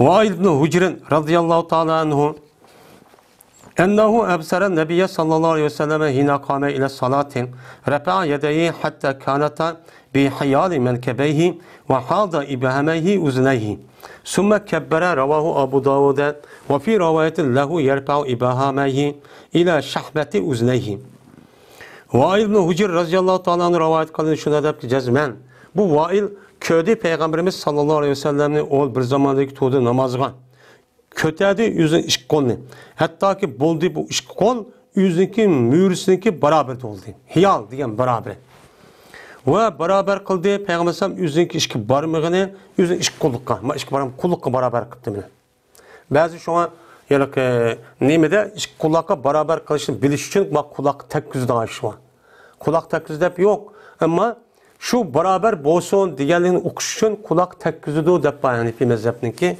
nemisi de kitaplarda ondaki tekbir etti deydi. Men bu hadisi İmam Abu Davud rivayet kıldı. Yine bir rivayette İmam Abu Davud için bağdır. Kötürtü yüzük iki parmağını, baş parmağını yüzün iş koluğundaki yumuşakka. Yani yumuşak kadar kötürtü deydi. Yumuşakmış o bir şey kadar. Allahu Ekber deyip kötürtü deydi. Van kabizatın helbin. En ebihi kâle. Kâne Resulullah sallallahu aleyhi ve selleme ya'umune feyahuzu şimalehu biyeminihi. Ravahu Tirmizi ve İbn Macceh'te. Ve Kabis ibn Helb radıyallahu ta'ala rivayet kıldı. Bu adam üzüm atısını rivayet kıldı dedi o atısı. Berti Peygamberimiz sallallahu aleyhi ve sellem imam boldu bizge imamçı boldu. O imam bolup tuttu Peygamberimiz yüzündeki sol kolunu yüzü on kolundan tuttu. Yani mındakçı tuttu. Yani on kol sol kolun üstü tuttu. Yani mındak sangılapçı bombaydı dedi.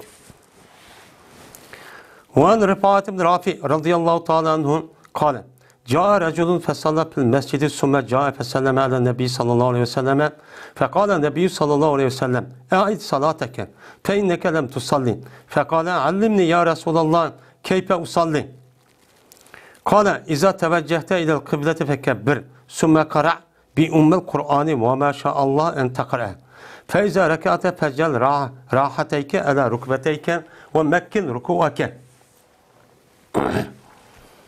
وامدد ظهرك فإذا رفعت فأقم صلبك وارفع رأسك حتى ترجع العظام إلى مفاصلها فإذا سجدت فمكن السجود وإذا رفعت فاجلس على فخذك اليسرى ثم اصنع ذلك في كل ركعة وسجدة حتى تطمئن هذا لفظ المصابيح ورواه أبو داود مع تغيير يسير ورواه الترمذي والنسائي معناه وفي رواية للترمذي قال إذا قمت إلى الصلاة فتوضأ كما أمرك الله به ثم تشهد فأقم فإن كان معك قرآن فاقرأ وإلا فاحمد الله وكبره وهلله ثم اركع. Neydi? Rifat ibn Rafi radıyallahu ta'ala rivayet kılın dedi o Rifa. Geldi bir adam. Kipla onu dikin mescidde namaz okudu. Onu dikin geldi o adam. Bu hem de yukarı gelsin ki ya okşaş ya ki başka bir kişi olsaydı. Onu dikin namaz okumağa salam kıldı Peygamber aleyhissalatü vesselam'a. Peygamber salam kıldı ki Peygamber dedi. Yani ve aleyküm salam diyen gep yok manada. Ey salateke. Sen namazın kayıt oku. Çünkü sen namaz okumadın. Namaz okuyandaki iş bu muydu bu dedi. Kamil mükemmel değildi. Onun için dedi bu adamın birinci katımda depti. Anında üçüncü, dördüncü katımda ikin deyin ki öyleyse ya Resulullah kandak okuyamayımsa bana deppesle dedi. Digendeki Peygamber dedi. Kaçan ki aldığını kısa kıble tarafke namaz okuyman dep nime kıyın tekbir et. Andikin tekbir etip oğandikin okuyun umul Kur'an'dikin elhamdülillah. Ve onu dikin andak bilinmezin haleti Allah Teala şu ki okuysan. Ondaki Kur'an'ı yani bilsen, kaysi örneği, kaysi ayetini bilsen, şunu okusan, şu bolu da elhamdülikin. Kaçanlık ruku okusan sen, pes kırgın sen, seninki alkanı, rahat deydi, rahat da Arapça da alkanı rahat deydi. Seninki alkanı ne? Seninki tüzüğündeki üstüki çoğu kal. Tüzüğün üstüki kal sen. Ve makal kıpbağın sen ruku yığın. Seninki ruku yığın temkin kal. Yani ruku yığın, ruku da çok kal. Ve sozgan senin dünbağını. Senin dünbağını sozup, yani ruku kavağın yüzde mındak tükülü olmaz, sozup, benim müştak çok kırın. Kaçanlık kötüysen sen ruku den, pes, tüz kırın seninki sol bağını. Seninki ma dünbağını, benim neme kırın, şu tüp düz çok bozsun. O mındak bağışı onda ruku yine saydık bir jügümek. Ve kötüysen sen beşiğini, hatta ki yanına uskalla yüzündeki caylara kan. Yani mepsel, her bir uskanlık ayrılığın neymi var mı? Ayrılığın üç deyimiz var mı? Mille müşak uskan yeni bağışçılık, mıdak kıldın ya, o yüzden mıdak buldu. Ama tüz olan kadar müştakçı tu.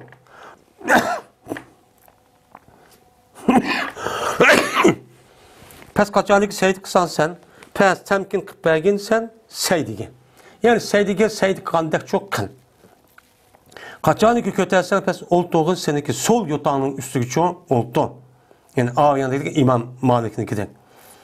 Andaki kırın muş işini her rekat ve seydede kırın hatta ki aram ağaysan.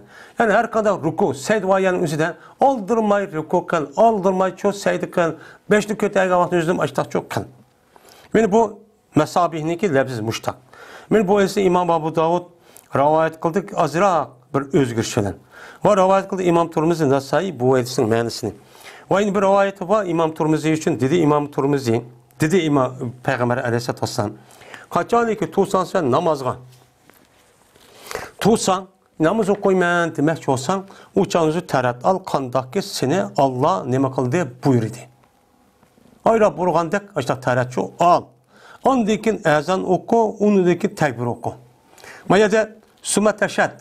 Yani şehadet oku. Yani ezanın içi şehadet var ya, şu şehadet oku dedim.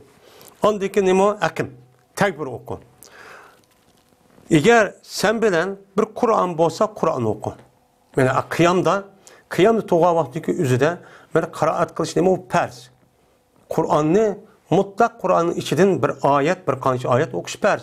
Ammo alhamdu va surani ayrim vojib.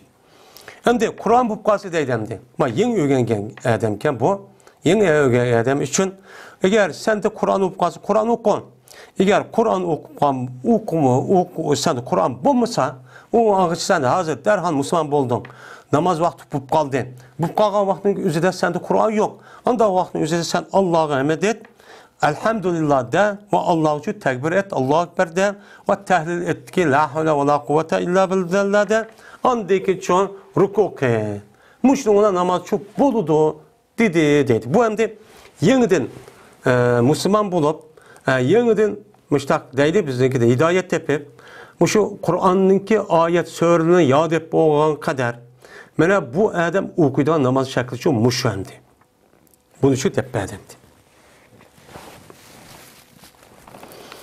وعن الفضل بن عباس رضي الله تعالى عنه قال رسول الله صلى الله عليه وسلم الصلاة مسنا تشهد في كل ركعتين وتخشع وتضرع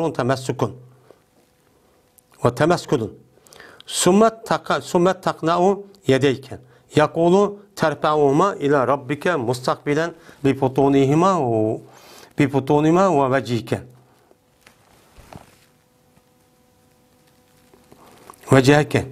وتقول يا ربي ومن لم يفعل ذلك فهو كذا وكذا وفي رواية فهو خداع رواه الترمذي.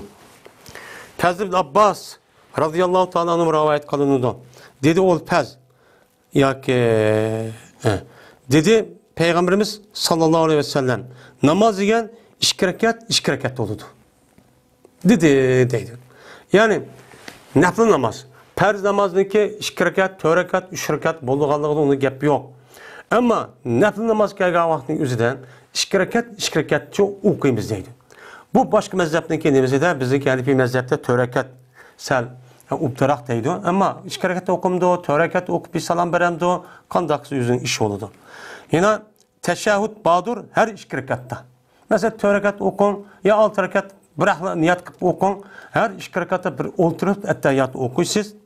Ve namazın ibadur tahashshu vardır. Namazın yukarıda hem de anda kılış zahir tarafında dedik ama namazın esas ruhi mevzu nimo tahashshu.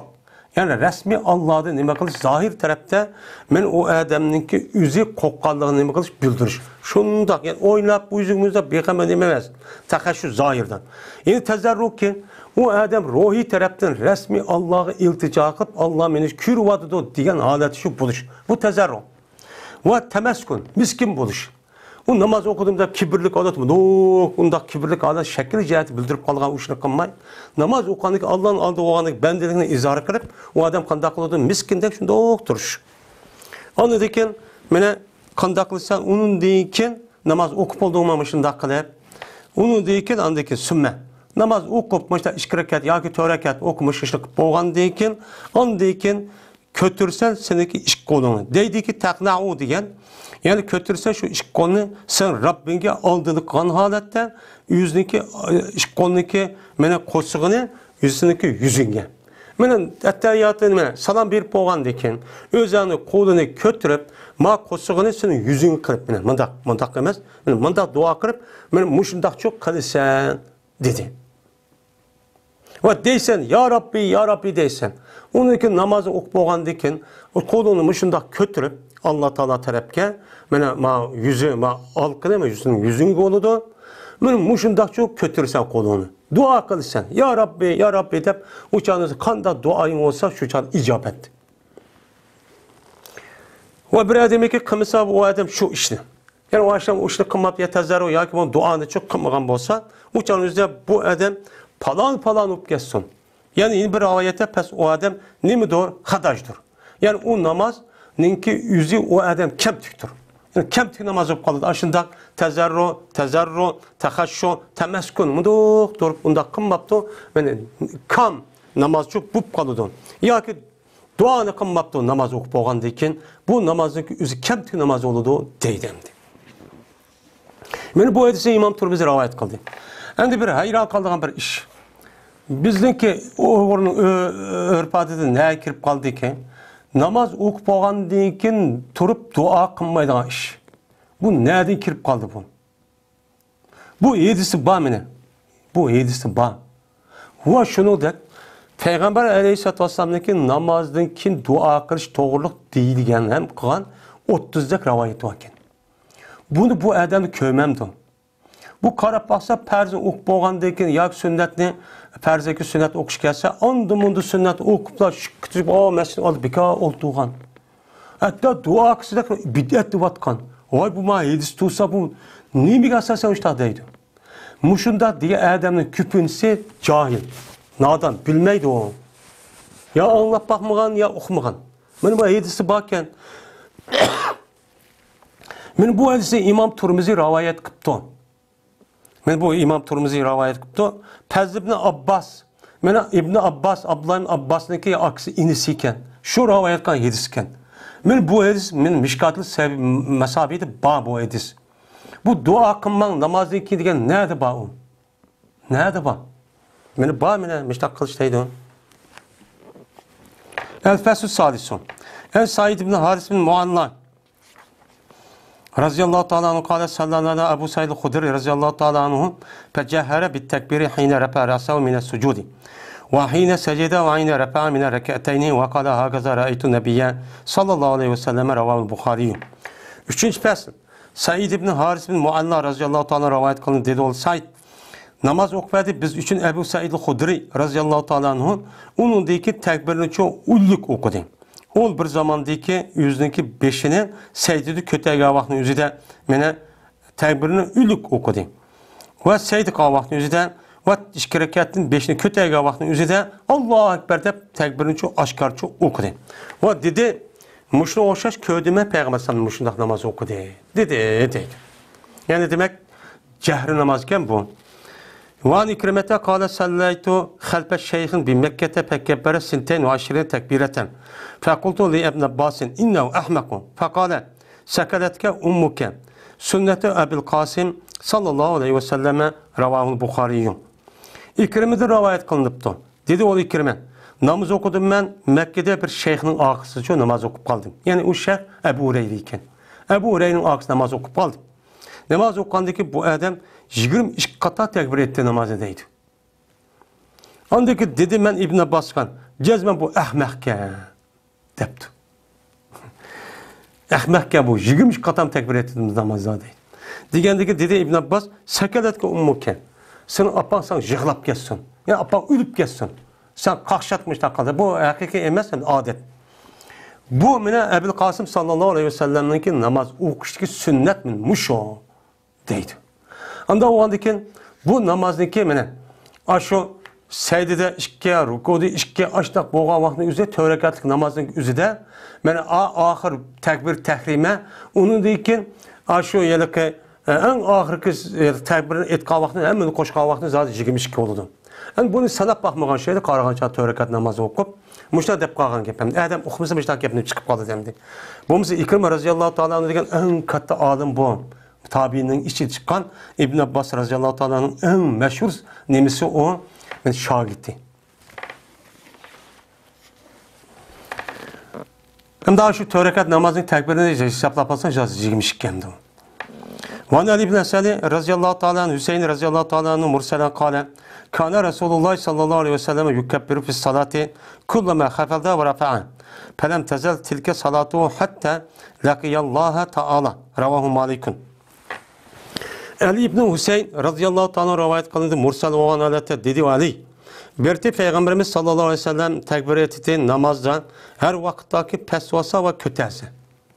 Men pes ve kötege vakti üzerinde namazı okudu. Pes hemişe oldu. Men bu Peygamberimiz sallallahu aleyhi ve sellem'in namazı olup çoğu hemişe oldu. Hatta ki Allah uşkaş kadar. Her kanda beşli kötesi son ya ki demek son ya pes son şu vaktin üzerinde çoğu ve tekbir çoğu etti deydimdi. Hem de bu Semiyallahu demen hamide diye vaktin rukudun beşli kötege vakti üzerinde bu hariç. Onundan başka yerde emmesi demdi. وأن القمة قال لنا ابن مسعود ألا أصلي بكم صلاة رسول الله صلى الله عليه وسلم فصلى فلم يرفع يديه إلا مرة واحدة ما تكبيرة الافتتاح رواه الترمذي وأبو داود والنسائي وقال أبو داود ليس هو بصحيح على هذا المعنى. El-Kamer radıyallahu ta'ala anhu rivayet kılındı. Dedi o El-Kamer, dedi biz üçün İbn Mesud radıyallahu ta'ala anhu. Aya okupamayman mı sizga Peygamberimiz sallallahu aleyhi ve sellem namazı okupamayman mı depla biz ma'qul dep bo'yicha namoz o'qidik. Va ko'tarmadi İbn Mesud o'zi ish qo'lini faqatla bir qatim ko'tardi takbiratul iftitoh bilan. Boshda ko'targan shu vaqt ko'tardi. Uningdagi ruku qilgan vaqtning o'zida, ko'targan vaqtida sajdadan qilgan vaqtning o'zida, sajdadan beshni ko'targan vaqtning o'zida undaq cho'q qilmadi dedi. Shu İbn Mesud radhiyallohu ta'ala anhu tug'an yeri shu Kufa. Kupa'da tug'andagi Imom Azam Ashad tug'andagi shu İbn Mesud radhiyallohu ta'ala anhu rivoyatini asos qildi. Shu biz shu namoz o'qigan vaqtimizda qo'limizni bir ko'taramiz. Bizning asosimiz bor. Bu yerda fikr masalaniki o'zida bu biz endi bizniki sal ubdan deydigan gap. Bu afzallik tarafida bo'layotgan o'xshamaslik. Bu biz qat'iy bo'lmaydi demakchi emas. Agar u odam o'zi mundaq ko'tirib o'qimdi, mundaq ko'tirib durust bo'laverdi, ko'tarmay o'qisin durust bo'ladi. Asos namozniki bu nimasi rukunlari va vojiblari bor. Shu muhim. Bu qo'lni mundaq ko'taramdi, ko'tarmay o'qisin bo'laverdi namoz. Mana bu.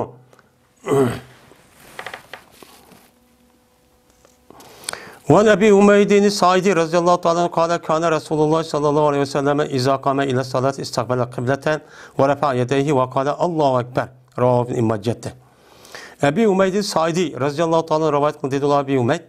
Berti Peygamberimiz sallallahu aleyhi ve sellem kaçanlık tuğsa namazgan. Tuğsa aldığını kıldı kıblegen. Ve kötürdü yüzün iş kolunu ve deydi Allahu Ekber deydi. Yani bir kata kötürdü deydi. Ve Ebi Hureyre radıyallahu ta'ala kâle salla bina Resulullah sallallahu aleyhi ve sellem zühre. Ve fi mu'kharis sofifi reculun pe'asa'as salaten. Felemme sallama nadahu Resulullah sallallahu aleyhi ve sellem ya fulanun. Ela tettakillâhe. Ela tera keyfe tusallin. İnnekum turavne ennehu yahfa aleyye şey'un mimma tesna'une.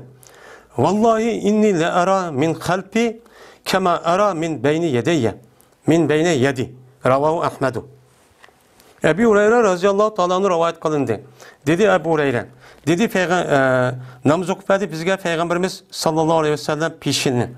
Ve sepniki ahırda bir kişi vardı. Ahırda oturdu. Bu esas salaten. Bu eski kıldı bu adam namazga. Yani namazı eski okup koydu. Yani digendekçe okumadı bu adam. Yani ya oynayıp ya ayızı karab, ayızı yemek, mayızı kırıp hem yeni okuğa vaxtın yüzüde uçanın yüzüde, öğrenlik vaxtın yüzüde o namazı kayıp bilmeyendiyken uçanın yüzüde açtak koyduğun iş var. Ya ki böyle açtak koydu. O koygandayken o vakit salam veriydi. Mene Peygamber sallam kişiydi, bu kişi de Peygamber sallam kişiydi. Ya falan, ya Allah'ı korkmam sen. Sen namaz okuğa vaxtın yüzüde ayızıga, mayızıga oyuncak oynaganda birden ayızıga, birden koluğunu tutup birden mındak kılırsan. Sen Allah'ı korkmam sen dedi. Ayak gömemsen keyfe tutsallin. Ala tara. Ayak gömemsen kanda namaz okudun. Kanda namaz okudu sen. Aç namaz okudun. Dürüst mü? Cezmen sile, güman kıl sile. Yani kör sile. Şunu ki cezmen şen mehbi yup kalıdı bana bir şeyi andak birini meseleki sile kıl sile. Sile kılan nesindeki üzüm bana mehbi. Yani peygamber kölmeydi peygamber silahın. Peygamber sallam aldı kılık taraf kalıp doğandakin akıdı kandak mayızı meyip ayızı kısamma men kölmeydi o tep başta güman kılam silen men senin neymi kan kürüp durdum vallahi kasem Allah'ı iken cezmemen her aynı körmen menin akamdin kandakı körmen menin oldumdin menin oldumda kandak közüm bağıdak o akıdaki nersi men neymi kılam men körmen mında alaydıgın bağ deydi yani körmen digerlikten yani bilimen mene körmen diğerliğindeki üzüden ben körmen deyin gep.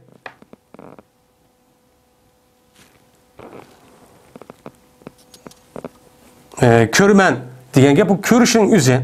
Mene ameliyette şunda körüşe buluşu mümkün. Hem Allah Teala ya ki onun ilham kılışı arkalık, büldürüş arkalık, mene mındak vadıdı diş arkalık bunda büldürüşü mümkün. Bu hak. Bu Peygamber Aleyhisselatü Vesselam'ın ki başka insanlara peygamber buluş sıfatı veren okşamaydıgan bir nemesi o alayetlik. Başka insanlar yüzü aldığı nasıl gördü, akıdakini çok kömeydi o. Şu an akıdakini kömeydi o. Peygamber Aleyhisselam akını hem aldığını çok gördü. Onda o andaki namaz ne? Namaz yak çok okuş gerek. Il ayziga, il maziga, il ulqabga maziga bunda qilish çok bo'lmaydi. Mana Allohning oldi tug'andikin, Alloh biz gap qilgandikin, Alloh bizni gapimizni anglayotgandikin, Allohning huzuri tug'andikin, rasmiy tazarrur taxashshur shaklda men ashunda o'qishimiz kerak. Andaki bu namaz bizga nima qiladi? Rasmiy foyda qiladi. Bo'lmasa shu bo'lmaydi. Va oxir davona alhamdulillahi robbil alamin.